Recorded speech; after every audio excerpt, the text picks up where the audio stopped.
Hello नमस्कार जय हिंद वंदे मातरम। दोस्तों स्वागत है आप सभी का आपके अपने यूट्यूब प्लेटफॉर्म राजस्थान क्लासेस पर।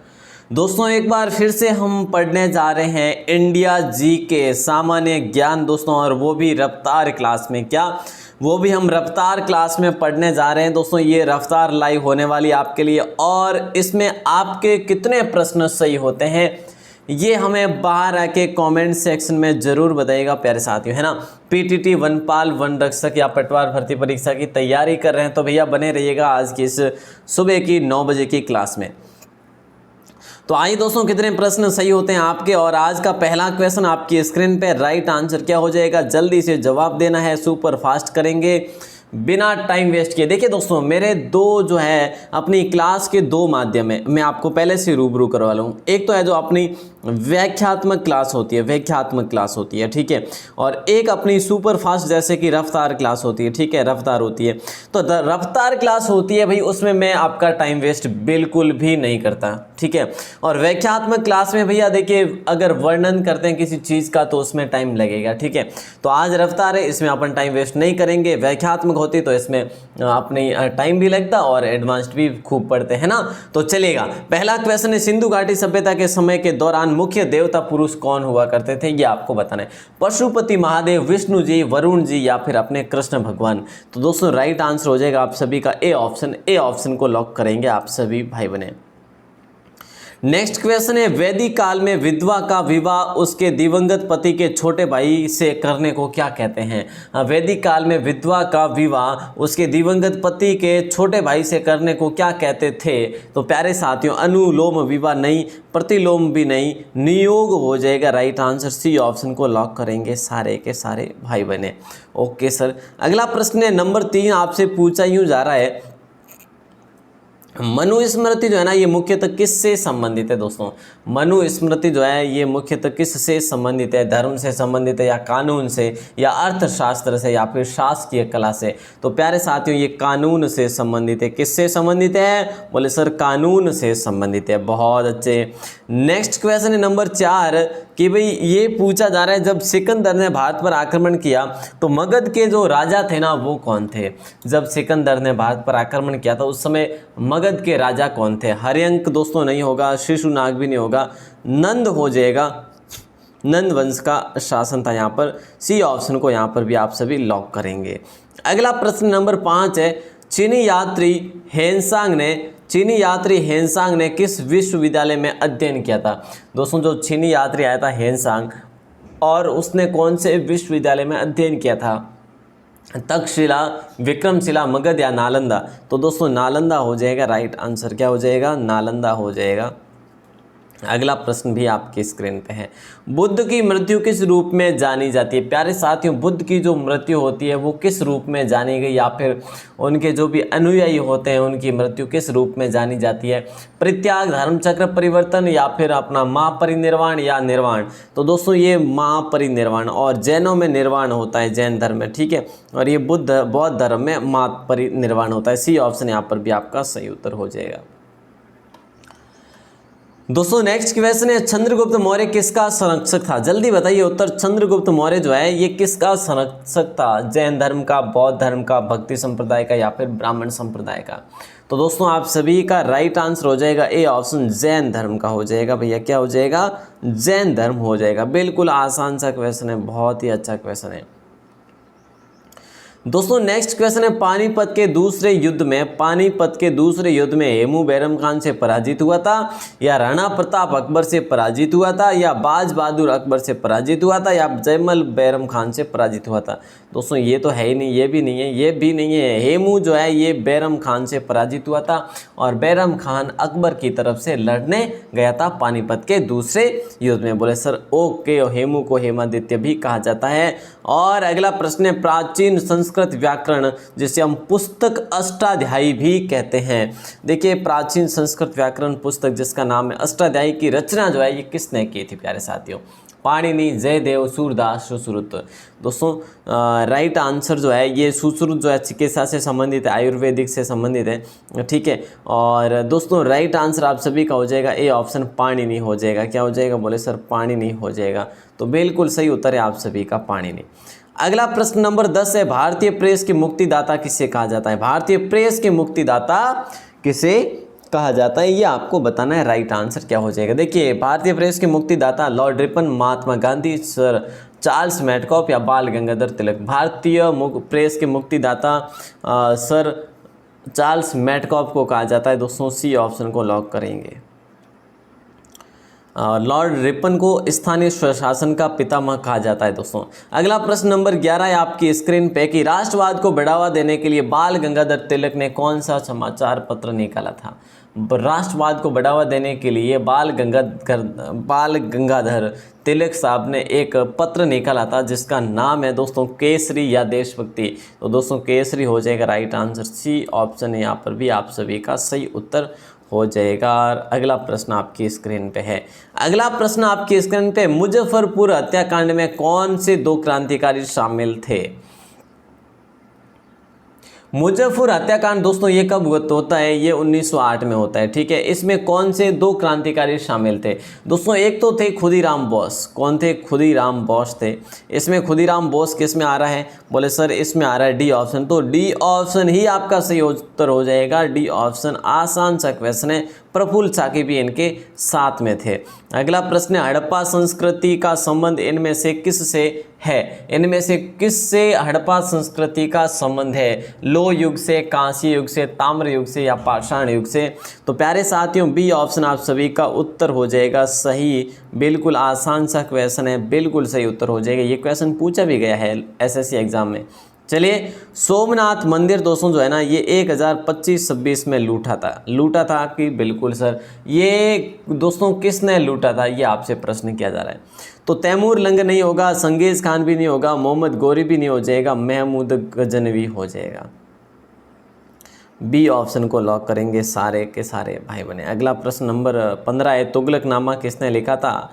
तुगलकनामा जो है ये किसने लिखा था, ये आपको बताना है। राइट आंसर दोस्तों मलिक मोहम्मद जायसी ने पद्मावत लिखा था। ठीक है, और राइट आंसर आप सभी का हो जाएगा तुगलकनामा। देखिए अबुल फजल ने अकबरनामा लिखा था, अकबरनामा। ठीक है, और अमीर खुसरो तुगलकनामा हो जाएगा राइट आंसर। अच्छा क्वेश्चन था, लॉक भी कीजिएगा। शून्य और दशमलव प्रणाली की धारणा किसने प्रस्तुत की थी? जल्दी बताइए उत्तर। देखिए शून्य और दशमलव प्रणाली की जो धारणा प्रस्तुत की थी ना वो किसने की थी? वराहमिहिर ने, चरक ने, सुश्रुत ने या आर्यभट्ट ने? दोस्तों मैंने आपको बताया चरक और सुश्रुत जो है चिकित्सा से संबंधित है। ठीक है, और यहाँ पर शून्य और दशमलव प्रणाली जो गणित से संबंधित तो आर्यभट्ट हो जाएगा राइट आंसर। और बिल्कुल आज की क्लास में दोस्तों कौन कौन आर्यभट्ट बनेंगे, मतलब कि कौन कौन सही करेंगे, सारे के सारे क्वेश्चन देखते हैं ना। लास्ट तक अपने आप में काउंट भी करते रहियो। बक्सर का युद्ध जो है ना ये कब होता है दोस्तों? बक्सर का युद्ध 1757 में होता है, 1760 में, 1764 में या फिर अपने 68 में। तो दोस्तों बक्सर का युद्ध आप सभी जानते हैं 1764 में होता है। राइट आंसर हो जाएगा सी ऑप्शन। ओके सर, अगला प्रश्न बताइए। अगला प्रश्न ये, अलीगढ़ मुस्लिम विश्वविद्यालय की स्थापना किसने की थी? प्यारे साथियों ये आपसे प्रश्न किया जा रहा है। तो दोस्तों राइट आंसर आप सभी का हो जाएगा बदरुद्दीन तैयब जी नहीं होगा। ये तो दोस्तों ये तो पहले कांग्रेस के पहले जो है कांग्रेस अधिवेशन के पहले अध्यक्ष बने थे तैयब जी 1887 वाले में। ठीक है, तो सर सैयद अहमद खान हो जाएगा राइट आंसर। अलीगढ़ मुस्लिम विश्वविद्यालय की स्थापना कराने में और मुस्लिम लीग की स्थापना कराने में भी इनका योगदान था। गांधार कला किस काल के दौरान फली फूली? देखिए दोस्तों गांधार कला जो है किस दौरान फली फूली? मौर्य काल, गुप्त काल, कुषाण काल या हर्ष काल? तो दोस्तों राइट आंसर हो जाएगा कुषाण काल, और कुषाण में भी कनिष्क के समय सर्वाधिक फली फूली। ओके सर, सी ऑप्शन को लॉक करेंगे। अगला प्रश्न है, निम्नलिखित में से महाराष्ट्र के कौन से संत भगवत गीता का मराठी भाषा में अनुवाद किया था? वाह जी वाह, क्या बात है। इनमें से वो कौन से संत है जो महाराष्ट्र के थे और इन्होंने मराठी भाषा में अनुवाद किया था भगवत गीता का? राइट आंसर हो जाएगा ज्ञानेश्वर। बी ऑप्शन लॉक हो जाएगा। ये सभी जो है वहीं के जो कि अपने संत थे। अगला प्रश्न है, किस राष्ट्रीय नेता को साइमन कमीशन विरोधी आंदोलन के दौरान प्राण घातक चोटें आई थी और उसकी वजह से ही या जो उसके फलस्वरूप उनकी बाद में मौत भी हो गई थी? तो दोस्तों निधन भी हो गया था। राइट आंसर भगत सिंह नहीं होगा, लाला लाजपत राय हो जाएगा। राइट आंसर बी ऑप्शन को लॉक करेंगे। किस राष्ट्रीय नेता को साइमन कमीशन के दौरान 1942 के दौरान विरोधी आंदोलन के दौरान जो है प्राणघातक चोटें आई थी, लाठीचार्ज किया गया था पुलिस के द्वारा। अगला प्रश्न आपकी स्क्रीन पे कि भाई मनीग्राम का एक व्यापारिक संघ था। मनीग्राम का एक व्यापारिक संघ था जो कौन सा, उत्तर भारत या पूर्वी भारत का या फिर दक्षिणी भारत का? मनीग्राम एक किसका व्यापारिक संघ था? मध्य भारत का नहीं, दक्षिणी भारत का था भैया। सी ऑप्शन लॉक हो जाएगा यहाँ पे। नेक्स्ट क्वेश्चन नंबर 23 है, भारतीय सिपाहियों ने 1857 के विद्रोह का नेता किसे घोषित किया था? पूरे भारतवर्ष में भारतीय सिपाहियों ने 1857 के विद्रोह का जो नेता घोषित किया था दोस्तों, और ये बात जाती है दिल्ली की ओर, है ना, दिल्ली में जाती है, तो भैया बहादुर शाह जफर हो जाएगा राइट आंसर। ये अंतिम मुगल बादशाह भी कहे जाते हैं इतिहास में अपने, ठीक है। तो अच्छा क्वेश्चन है, लॉक कीजिएगा। और अगला प्रश्न भी आपकी स्क्रीन पे। अशोक के शासनकाल की सबसे महत्वपूर्ण घटना कलिंग आधुनिक युग में और बिहार, उड़ीसा, झारखंड या असम पर विजय थी, जो उसके जीवन का एक महत्वपूर्ण परिवर्तन सिद्ध हुआ था। और उसके बाद इन्होंने जो है एक प्रकार से वैराग्य प्राप्त हो गया था इनको। तो चलिए दोस्तों, राइट आंसर ये कलिंग कहाँ पर है? तो ये कलिंग जो है, कलिंग का युद्ध हुआ था, इसमें कई लाखों जो है सैनिक मारे गए थे। तो ओडिशा में है भैया। कहाँ पर है? ओडिशा में है, ध्यान रखना। अच्छा क्वेश्चन बी ऑप्शन। अगला प्रश्न है, अकबर ने धार्मिक सहिष्णुता की नीति का पालन किया और उन्होंने यहाँ पर जो रिक्त स्थान है ना, यहाँ पर क्या हो जाएगा, जो और को अपने दरबार में उच्च प्रदान जो है दिए। दोस्तों राइट आंसर आप सबका हो जाएगा, आसान सा है। ईसाई आए नहीं, सिख भी नहीं आए, मुसलमानों को भी नहीं किया जितना उन्होंने राजपूतों को किया। पता था कि भी इनको है जो मैं शरण दूंगा तो धीरे धीरे जो ये पूरा जो साम्राज्य है, भारतवर्ष है, वो मेरे कब्जे में हो जाएगा। नंबर 26 क्वेश्चन आपकी स्क्रीन पे, लंदन स्थित इंडिया हाउस स्थापना किसने की थी? लंदन में स्थित इंडिया हाउस की स्थापना किसने की थी प्यारे साथियों? ये आपसे प्रश्न किया जा रहा है। तो राइट आंसर आप सभी का हो जाएगा, लंदन स्थित इंडिया हाउस की स्थापना डॉक्टर नहीं, पंडित श्यामलाल जी कृष्ण वर्मा हो जाएगा। राइट आंसर डी ऑप्शन हो जाएगा सही उत्तर। अगला प्रश्न है, आर्य समाज की स्थापना किसने की थी प्यारे साथियों? आर्य समाज की स्थापना स्वामी विवेकानंद नहीं होगा, स्वामी दयानंद सरस्वती जी हो जाएगा। दोस्तों ब्रह्म समाज की पूजा जाए, राजा राम मोहन राय हो जाएगा, ठीक है। बी ऑप्शन हो जाएगा, स्वामी दयानंद सरस्वती जी ने आर्य समाज की स्थापना की थी। बोले सर ठीक है, दयानंद सरस्वती हो जाएगा। निम्नलिखित में से किस गवर्नर जनरल ने भारत में असैनिक सेवा पद्धति को संगठित किया? तो दोस्तों राइट आंसर लॉर्ड कॉर्नवालिस दे रखा है, लॉर्ड कर्जन भी दे रखा है, लॉर्ड माउंटबेटन भी दे रखा है, लॉर्ड इरविन भी दे रखा है। तो राइट आंसर आप सभी का हो जाएगा ए ऑप्शन, कॉर्नवालिस हो जाएगा। आसान सा क्वेश्चन है, ए ऑप्शन को सभी भाई बहन लॉक करेंगे। दिल्ली सल्तनत के शासनकाल में प्रशासकीय भाषा क्या थी? देखिए दोस्तों, जो दिल्ली सल्तनत काल चला था 1200 से 1500 तक लगभग, तो इसमें इसके शासनकाल में जो प्रशासकीय जो भाषा थी वो कौन सी थी? तो आप सभी का राइट आंसर हो जाएगा ए ऑप्शन। बोले सर फारसी भाषा थी, बिल्कुल सही पकड़े आप लोगों ने, और धीरे धीरे इंटेलिजेंट होते जा रहे हो भाई, हैं बहुत बढ़िया। अगला क्वेश्चन है, वर्ष 1946 में संविधान सभा का गठन द्वारा निर्मित योजना के तहत किया गया था। संविधान सभा का गठन किसके द्वारा निर्मित योजना के तहत कौन सी? देखिए अपना संविधान सभा योजना या लोकसभा या क्षेत्रीय मिशन योजना या कैबिनेट मिशन या फिर योजना कह सकते हो। तो प्यारे साथियों कैबिनेट मिशन योजना हो जाएगा राइट आंसर। आप सभी का डी ऑप्शन लॉक हो जाएगा। 1946 में संविधान सभा का गठन। अगला प्रश्न है, देखिए जरा ध्यान देना, तो किस कारण वंश कांग्रेस ने नागरिक अवज्ञा आंदोलन को वापस ले लिया? पुणे, देखिए पुणे समझौता, यहाँ पे ये पुणे समझौता है, ठीक है, पुणे समझौता या फिर अपना गांधी इरविन समझौता या तृतीय गोलमेज सम्मेलन या फिर उपरोक्त सभी। तो दोस्तों राइट आंसर आप सभी का हो जाएगा गांधी इरविन समझौता। क्लियर है? बी ऑप्शन को लॉक करेंगे सारे भाई बहने। ओके सर, आगे बढ़ेंगे। अगला प्रश्न आपकी स्क्रीन में, भारतीय राष्ट्रीय कांग्रेस का पहला अधिवेशन कहाँ पे हुआ था? इससे आसान क्या होगा, भारतीय राष्ट्रीय कांग्रेस का पहला अधिवेशन कहाँ हुआ था? मुंबई, कोलकाता, दिल्ली, सूरत। मुंबई में हुआ था प्यारे साथियों पहला अधिवेशन, है ना। और आगे बढ़ते हैं और अगले प्रश्न को देखते हैं, आइए मेरे साथ। अगला प्रश्न है, अंतिम पेशवा शासक कौन थे दोस्तों? अंतिम पेशवा शासक जो थे वो कौन थे? जल्दी बताइए राइट आंसर, अंतिम पेशवा शासक। तो दोस्तों राइट आंसर आप सभी का हो जाएगा बाजीराव द्वितीय। किसमें ऑप्शन है? बोले सर डी ऑप्शन। बाजीराव द्वितीय को अंतिम पेशवा शासक कहा जाता है ना। अगला प्रश्न नंबर 34, मध्यकालीन भारत में लिखी गई, यहाँ पे में है, ठीक है। मध्यकालीन भारत में लिखी गई गीत गोविंद के रचनाकार कौन है? मध्यकालीन भारत में लिखी गई गीत गोविंद के रचनाकार प्यारे साथियों जयदेव हो जाएगा राइट आंसर, है ना। तो बी ऑप्शन हो जाएगा राइट आंसर। मीराबाई की तो पदावलियाँ प्रसिद्ध है और कबीर की साखियाँ प्रसिद्ध है भैया। अगला प्रश्न आपकी स्क्रीन पे है कि उपनिषद कितने होते हैं, ये आपको बताना है। इससे आसान क्या हो सकता है प्यारे साथियों? इससे आसान क्या हो सकता है ये बताइए। उपनिषद 108 होते हैं, 18 या 4 या फिर 4 वेद होते हैं प्यारे साथियों। पुराण 18 होते हैं और उपनिषद 108 होते हैं प्यारे साथियों। ध्यान रखना, अच्छा क्वेश्चन है, लॉक कीजिएगा।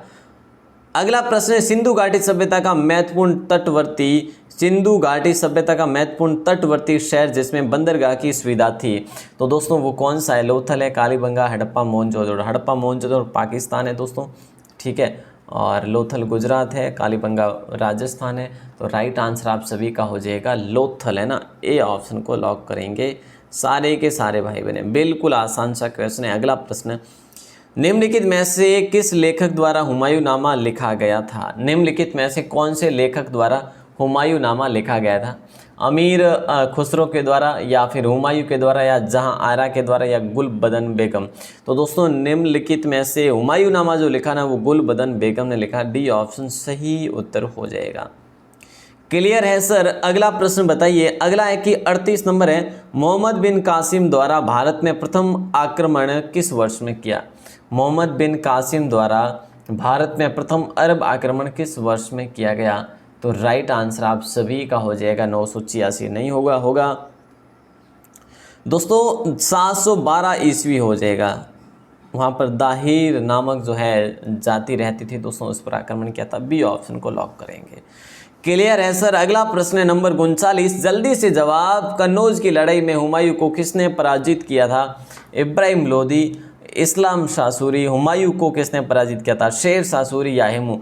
आसान सा क्वेश्चन। उसके बाद हुमायूं वापस भी भाग गया था और राइट आंसर हो जाएगा शेर शाह सूरी, जो कि अफगानी शासक था प्यारे साथियों। कौन था? अफगानी शासक था। सी ऑप्शन को लॉक करेंगे सारे भाई बहन मिलके। Okay sir. अगला प्रश्न बताइए। अगला है, किस मुगल शासक द्वारा दिल्ली में लाल किले का निर्माण कराया गया?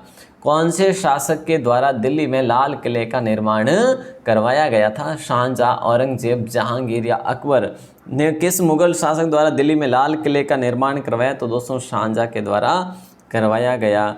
नेक्स्ट क्वेश्चन है, भारत में क्रिप्स मिशन का आगमन जो है ये कब होता है?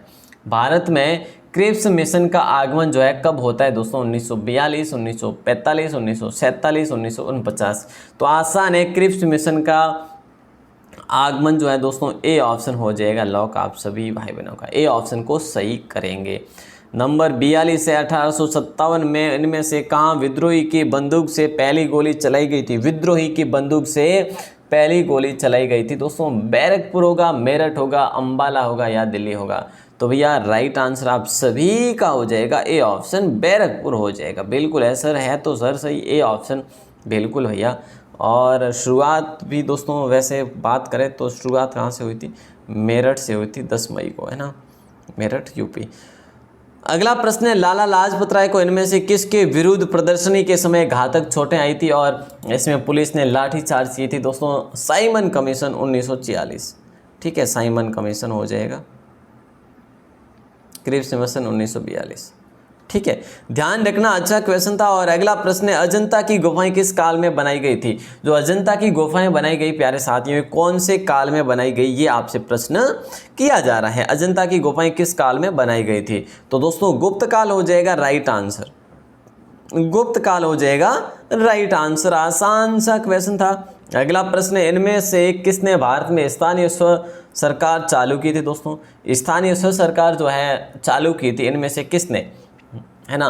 तो राइट आंसर लॉर्ड कैनिंग होगा, लॉर्ड रिपन होगा, राजा राम मोहन राय या माउंटबेटन। दोस्तों राजा राम मोहन राय के प्रयासों से काफ़ी जो है ना अपने यहाँ पे प्रथाएं वगैरह थी इस पर रोक लगाई गई और माउंटबेटन ने भी अच्छा योगदान दिया था। लेकिन फिलहाल इस प्रश्न का राइट आंसर भी डी ऑप्शन हो जाएगा, लॉर्ड माउंटबेटन।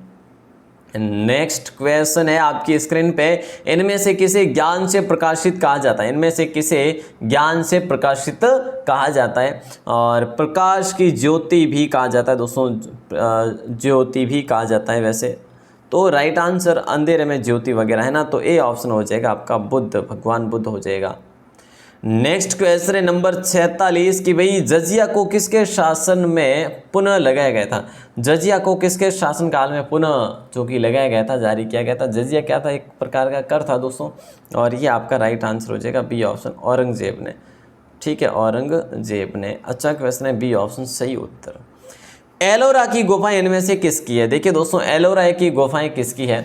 हिंदू की गुफाएं हैं या बौद्धों की गुफाएं या जैनों की गुफाएं या फिर उपरोक्त सभी? तो भैया एलोरा पूछा है ना आपसे, एलोरा, तो एलोरा में सभी की गुफाएं हैं दोस्तों, हिंदुओं की भी है, हिंदू से संबंधित है, बौद्धों से भी है, जैन से।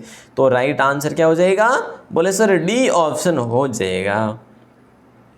अगला प्रश्न है दोस्तों, अगला प्रश्न है, इनमें से किसे भारतीय मेक्यावली कहा जाता है? 49 नंबर क्वेश्चन है भाई। ठीक है, इनमें से किसे भारतीय मेक्यावली कहा जाता है? मैक्सनीज को नहीं कहा जाता, और दोस्तों चंद्रगुप्त द्वितीय को भी नहीं कहा जाता। कौटिल्य को कहा जाता है, सी ऑप्शन को लॉक करेंगे। कौटिल्य कह लो या चाणक्य कह लो भैया। ठीक है, अच्छा सा क्वेश्चन है, लॉक किया जाएगा। और एक मैं आपको दे रहा हूँ लास्ट का क्वेश्चन, जिसका आंसर आपको देना बाहर आके कमेंट सेक्शन में। बहुत ही आसान सा क्वेश्चन देने वाला हूँ दोस्तों। ठीक है, बहुत आसान सा क्वेश्चन देने वाला हूँ जिसका उत्तर आपको देना है बाहर आके कमेंट सेक्शन में। क्लियर है? ओके सर, दे देंगे। किसके शासनकाल के दौरान पिट अधिनियम को प्रस्तावित किया गया था? चलिए इसको इग्नोर करते हैं, इसको देख लेते हैं ना। राजा शिवाजी के प्रशासन में राजकीय पत्राचार का उत्तरदायित्व किसके पास था? इसका उत्तर आपको बाहर आके कमेंट सेक्शन में बताना है दोस्तों। और अभी 20-22 मिनट में अपने ये क्लास कंप्लीट की है दोस्तों, 50 क्वेश्चन पढ़े अपने, और ये 51 नंबर क्वेश्चन है मतलब कि। तो 56 का राइट आंसर बाहर आके कमेंट सेक्शन में जरूर दे दियो। और आप सभी का दिल से धन्यवाद, दिल से आभार कि आपने इस क्लास को लास्ट तक देखा है। और दोस्तों अगर आप पहली बार हैं राजस्थान क्लास, मैं नहीं कहता कभी, मुझे याद ही नहीं आता, अगर कोई भाई बहन पहली बार है भाई राजस्थान क्लासेस पर, तो भाई सब्सक्राइब क्यों नहीं करते? आप सब्सक्राइब कर लो ना, है ना? सब्सक्राइब कर लिया करो और अपनों को भी जोड़ो, जिससे कि वे भी अच्छे से वन रक्षक वनपाल की तैयारी कर सके, पीटीईटी की तैयारी कर सके, बीएसटीसी की तैयारी कर सके। भाई जो लेवल है ना, ये तो बड़े मतलब कि अपने आरएस लेवल का भी अपन जेके पढ़ते हैं, लेकिन वो उनकी मर्जी की वो पढ़े ना पढ़े, लेकिन इस लेवल के एग्ज़ाम वालों को तो आप शामिल कर सकते हैं। तो चलिए दोस्तों, आप सभी का दिल से धन्यवाद, दिल से आभार। जय हिंद, वंदे मातरम। क्लास को लाइक वाइक नहीं किया तो भाई कर लो, है ना? चलो साहब, बहुत बहुत धन्यवाद।